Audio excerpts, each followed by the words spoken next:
Hey guys, welcome to my Q&A video. I'm going to be doing a wee bit of makeup, but whilst I'm doing that, I'm going to answer a few questions that were sent in to me on Instagram. My makeup is going to be inspired by this beautiful wig sent to me by Wigs that I've already styled. It is kind of like a grey into purple into white shift. Kind of reminded me of the stone Amethyst. I've been watching a lot of Steven Universe recently, so I love Amethyst, and I am going to get on with that. I'm wearing a t-shirt and the design is by Drew2 on Instagram. He's a fabulous artist, but I'm going to be doing these videos more often, so if you ever want to get your artwork featured on a wee t-shirt, feel free to send them in and I will wear them in my videos. But yeah, let's get on with the video. Okay, so since I last saw you, I glued my brows down and I shaved, and I'm just going to get stuck into doing the base.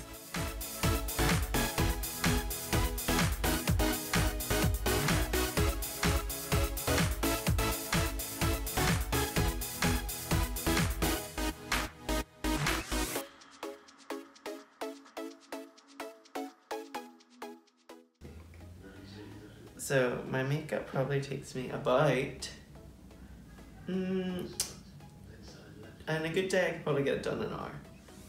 On a more day where I want to do it for a good photo for Instagram or something, that can take a wee while longer, so that could maybe take me up to 3 hours.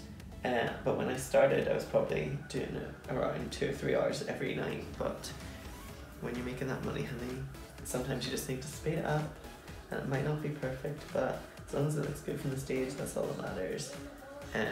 But when it comes to Instagram, I like to finesse it a wee bit more because people appreciate the finer details. With wigs, I feel like quality doesn't matter.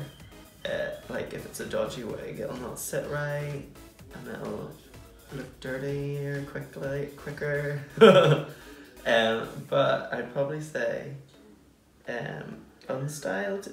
I quite like Webster, and I quite like this Wigs one that it's the first time trying Wigs, but this one's gorgeous and it sat really quickly, quite easily. I'm not a very good stylist, but it seemed to work quite easily without a lot of faffing.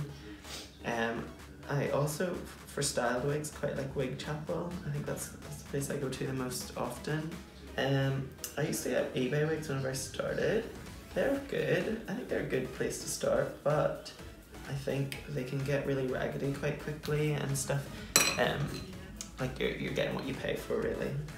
I quite like Doll's Kill. Well, I buy a lot of my clothes from my outfits from there. I get a lot of clothes made, but whenever I see something on there, sometimes I just can't say no because it's so cute. My designer has a really good taste for clothes stuff too. If we see something on Instagram or something that we would kind of want to recreate, we'll take inspiration from it and then we will make it our own, because I don't like copying. At least I try not to.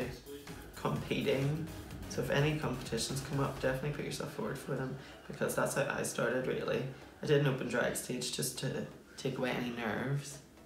But then after that, it was all about the competitions, because people respect you if you win things and show your best, kind of like your best performances. So in my first competition, I made puppets of Beyonce and or of Michelle and Kelly, and I was Beyonce.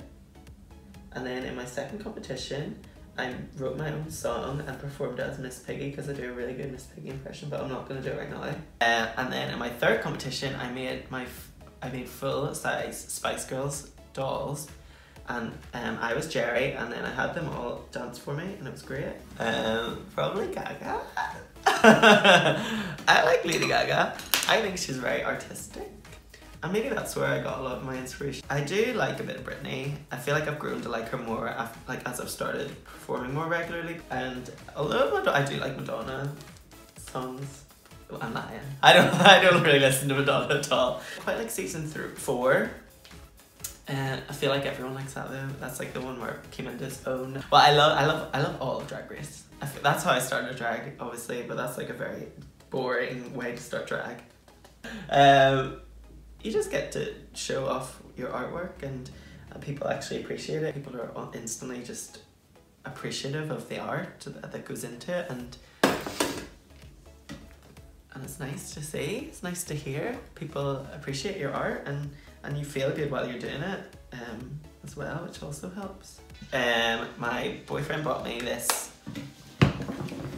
very well used Sugarpill Pro palette, and I could not do my makeup without it. I know it's bogging, but I just could not do my makeup without that. I know that's about probably like 12 products in one, but it's just great. Well, I was an artsy person anyway. I had done animation for my degree, but that went tits up and I dropped out. So I still wanted to do art. My partner had enrolled me into like a makeup academy, not like a makeup tech class for like a year, because he was like, well, you want to do makeup, well, you want to be your drag, so you have to learn how to do makeup first. Well, like Drag Race obviously was great, a great influence. I remember one night, the first ever night I saw Drag Race, I went into my mum and was like, what is this? And she was like, why are you even watching this? Like, what the flip? It was not like 2 AM and I should have been getting into bed for school. And I thought, yeah, I want to do this someday. And I practiced in my bathroom for a few years as well. I never really had a plan growing up of what I wanted to do whenever I was older, and I feel like maybe that was just like a plan in the waiting. Like it was like, oh, we're gonna put this on your TV tonight just because we know that this is meant to happen for you. I love Bendela Creme, she's my all-time favourite Rue girl. Oh yeah, love Art Simone. Art Simone is class. Like, just even, like, her looks are great, but I actually just like her personality. I think she's just a very interesting person. I also just get inspired by the queens around me, I think. Sometimes, like, you have to just take inspiration from, like, people who've always been there. Oh, and my partner, he's a very creative person.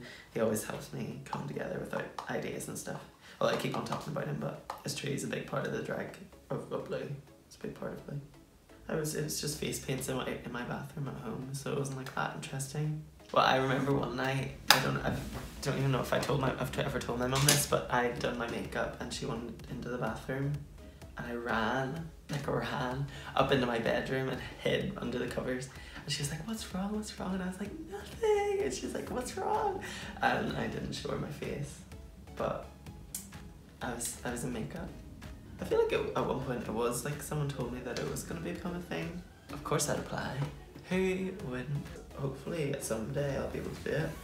But I don't know where they're getting this info because unfortunately it's not a thing yet. But maybe someday, I've always lived in Northern Ireland, but I don't think it's impacted my drag overly. I think the queens are really nice that I work with, but I don't think that actually being here has changed how I would do drag. I think I'd do it the same at any other place.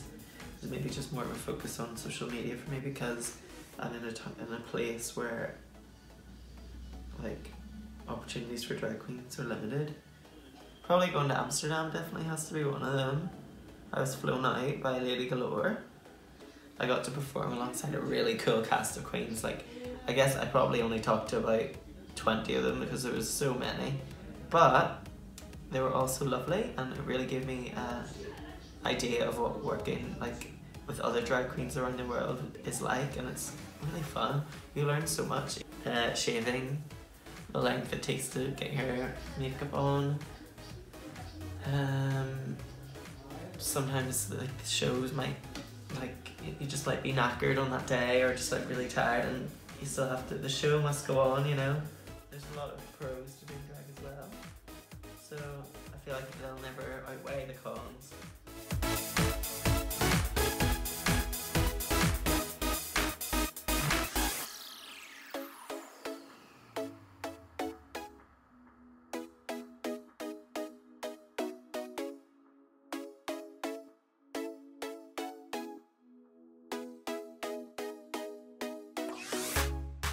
So thanks for the questions. I'm gonna go and finish off this look and then I'll be back with the finished result. And this is the finished look.